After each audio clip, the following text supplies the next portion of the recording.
Hello दोस्तों, नमस्कार। I hope सब अच्छे होंगे और आप सबकी तैयारी अच्छे चल रही होगी, ऐसी मैं उम्मीद करता हूँ।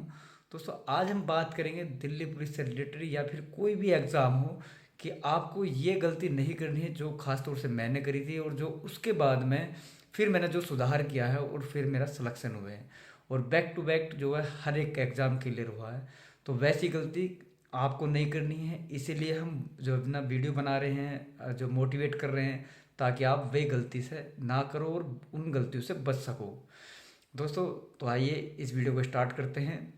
दोस्तों, सबसे पहली बात है, जब भी हम जो तैयारी करते हैं और स्टडी करते हैं किसी भी एग्ज़ाम को मानकर कि मुझे उस एग्ज़ाम की तैयारी करनी है, उसके बीच में इतने सारे फॉर्म आते हैं कि हम डाइवर्ट हो जाते हैं कि पता लगता है कि हमें जो है ना दिल्ली पुलिस की तैयारी करनी है और उसके साथ साथ हम एसएससी जीडी भी, रेलवे भी और स्टेट एग्ज़ाम, चाहे जूनियर असिस्टेंट हो या फिर पैट हो, सभी को एग्ज़ाम मतलब उसके जो फॉर्म फिल करते हैं और एग्ज़ाम देना स्टार्ट कर देते हैं। और उनके एग्ज़ाम बैक टू बैक होते रहते हैं, यानी कि एक महीने बाद अब हो गया, फिर दूसरे महीने बाद जो दूसरा एग्ज़ाम है, फिर रेलवे का आ गया, फिर जीडी का आ गया, फिर दिल्ली पुलिस का आ जाएगा। तो होता क्या है कि हमारी ना तो तैयारी हो पाती है और ना ही हमारा सलेक्शन की तरफ हम बढ़ पाते हैं। तो सबसे पहले हम भी क्या करते थे, जो भी कोई फॉर्म आया वो सभी भर दिए और सभी की तैयारी करने स्टार्ट कर दी। और तैयारी अभी तक सिलेबस कंप्लीट भी नहीं हुआ और क्या करते थे, उसका एग्ज़ाम दिया, फिर उसके लिए पढ़े स्पेशली मैं, और फिर जो है ना दूसरा एग्ज़ाम आया और उसके लिए फिर पढ़ना स्टार्ट कर दिया। तो ऐसे क्या होता था कि बहुत ज़्यादा टाइम लग जाता है, लगभग 3-3, 4-4, 5-5 साल लग जाते हैं और यही कंडीशन चलती रहती है और ना तो कोई सिलेक्शन हो पाता है और ना ही कुछ। और हम लगे रहते हैं कि जो है ना वैकेंसी आएंगी, फिर नेक्स्ट वैकेंसी आएंगी, अभी जो है हमारी जो है तैयारी फुल नहीं है या हम इतना पढ़ नहीं पा रहे, क्या कारण है, और जो है ना डिमोटिवेशन की तरफ जो है ना जाते रहते हैं। और जो हमारे दोस्त हैं या फिर घर वाले हैं वो कहते हैं कि तू पढ़ भी रहा है या नहीं पढ़ रहा, क्या करता रहता है, सारे दिन पढ़ता है और सिलेक्शन हो नहीं रहा, एक भी एग्ज़ाम क्लियर हो भी नहीं रहा है, तो ऐसे कैसे काम चले।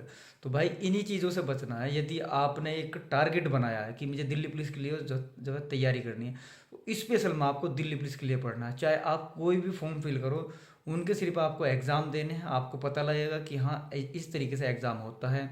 ऑनलाइन एग्ज़ाम हमें इस तरीके से अटेंड करना है, चाहे वो जीडी का हो, चाहे आरपीएफ का हो, या फिर स्टेट एग्ज़ाम कोई भी हो, या फिर रेलवे का हो। तो आपको एक का टारगेट बनाना है, चाहे आप जो है रेलवे का बनाओ या दिल्ली पुलिस का बनाओ, या फिर किसी भी जो है एग्ज़ाम का आपने टारगेट बनाना है और उसके लिए वो सिलेबस कंप्लीट करना है। सिलेबस जो है ना, बेसिक सिलेबस आपका मैथ, रीजनिंग, जीएस ये कंप्लीट होनी चाहिए। यदि उसमें इंग्लिश भी आ रही है तो आपका इंग्लिश भी कंप्लीट होना चाहिए, मेन सब्जेक्ट ये होगी। और इनको आपको लगभग जब आप उस जो आपने टारगेट बनाया है, उसको ध्यान में रखते हुए लगभग आपका 3 से 4 बार रिवीजन हर एक बुक का होना चाहिए। यानी कि जो आपका सिलेबस दिया गया है ना, उनका सभी का आपका 3 बार तो रिवीजन होना ही होना है, उससे पहले बात नहीं बनेगी।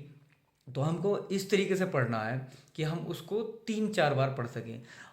जो सबसे मेन चीज़ क्या है, आदमी सोचता है कि मैं एक बुक को 2 पेज को मतलब पूरा याद कर लूँ, लेकिन वो याद हो नहीं सकते ऐसे। कभी भी आप देख लेना, आप 2 पेज पढ़ो या 1 पेज पढ़ो, आप 1 साल तक उसको याद नहीं रख सकते या 2 साल।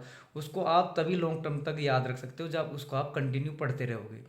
जैसे कि हमने आज हमने बुक उठाते हैं और उसके 10 पेज पढ़ते हैं, तो नेक्स्ट डे नेक्स्ट जो है ना आपको 10 पेज पढ़ने हैं। आप सोचो कि पहले उनको रिवाइज कर लूँ, उनको पक्का याद कर लूँ, तो ये सबसे बड़ी गलती आप लोगों की है। उस बुक को कंप्लीट करिए, फिर दोबारा से एक बार रिवाइज करिए, फिर एक बार और रिवाइज करिए। ऐसे ही आपका रिवीजन कंटिन्यू चलता रहना चाहिए, तो तभी वो चीज़ें याद होंगी। अब आप सोच रहे हो कि एक बार में मैं एक चीज़ को ही पढ़ता रहूँ और एक चीज़ को याद करता रहूँ, तो ऐसे नहीं बात बनने वाली है। और इस तरीके से कोई जो है तैयारी भी नहीं होती। तैयारी करने का जो बेस्ट जो मतलब जो है ना, मतलब स्ट्रेटजी जी बोल लो या फिर तरीका बोल लो, तो वो यही है कि हमें कंटिन्यू पढ़ते रहना और बार बार उन्हीं चीज़ों को पढ़ना है। ऐसे नहीं कि एक चीज़ को लेकर बैठ गए, नहीं। पहले हमें पूरा कंप्लीट सिलेबस करना है, फिर उसको रिवाइज करना है कंप्लीट, फिर उसको जो है ना तीसरी बार में कंप्लीट रिवाइज करना। तब आप जो है ना सोचोगे कि हाँ, अब मेरे पास में एक मेमोरी है और एक जो है ना बुक पूरी की पूरी अंदर समाई हुई है मेरे दिमाग में, और मेरे जो कंटिन्यू याद हो चुकी है। तो इस तरीके से आसान रहता है। और हम फिर लिंक भी जो है ना रिलेट करते हैं एक दूसरे को। हिस्ट्री को पॉलिटिक्स है, पॉलिटिक्स को ज्योग्राफी है, ज्योग्राफी को जो है ना आपके मतलब एक दूसरे को जब हम अटैचमेंट करते हैं ना, तो वो और मेमोरी जो है बढ़ती चली जाती है। पता लगता है कि 1950 की सारी घटनाएं याद आ जाएंगी, कि 1950 में वो भी हुआ है, हिस्ट्री में क्या था, पॉलिटी में क्या था, ज्योग्राफी में क्या चेंज हुआ है और आपका पॉलिटी में क्या चेंज हुआ है। तो वो सारी सारी चीज़ें आपके पूरी स्टोरेज हो जाएगी।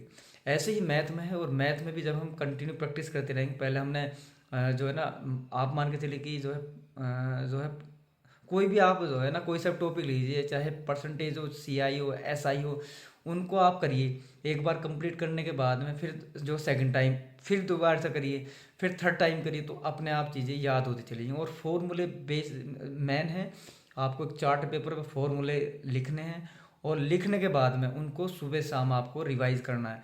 तो 8 से 10 दिन में आपके सभी फॉर्मूले रिवाइज हो जाएंगे, यानी कि मान के चलिए आपका 50% मैथ कंप्लीट हो चुका है।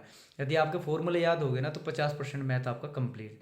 उसके बाद में आपके एडवांस चीज़ें बन जो है ना बचती हैं, वो आप इजीली कर लोगे।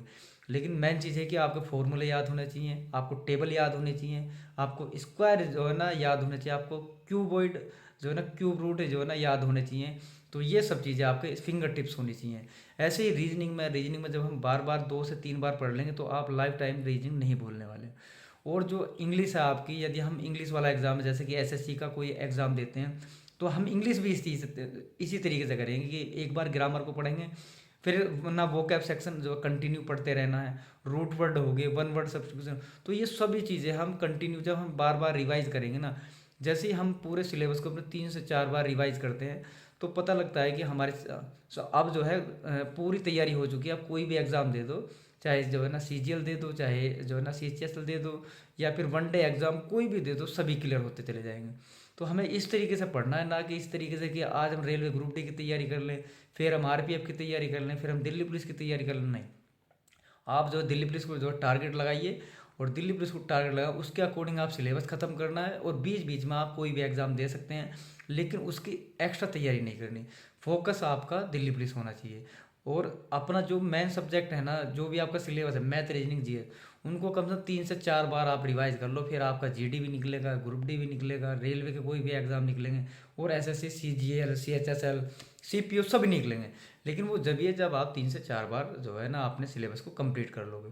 तो इसी तरीके से पढ़ते रहना भाई, इसी तरीके से करते रहो, और निश्चित ही एक दिन जो है सफलता मिलेगी। और एक एग्ज़ाम नहीं, कम से कम 10 एग्ज़ाम आप क्लियर करोगे उसी साल के, जब आपकी तैयारी कम से कम जब आपका सिलेबस 2 से 3 बार कंप्लीट हो जाएगा ना, 3 से 4 बार, तो कोई भी किताब, बुक्स आपके फिंगर टिप्स पर होगी, और जो है पूरी मेमोरेबल होगी कि हाँ भाई ये चीज़ तो बहुत आसान है, ये तो मैंने अब कर दी, मैथ भी पूरा रट गया, और जो है ना रीजनिंग भी, जीएस भी पूरी रट दिया आपने, और इंग्लिश की वोकैब सारी याद हो गई, तो जो है ना ग्रामर तो बहुत आसान है।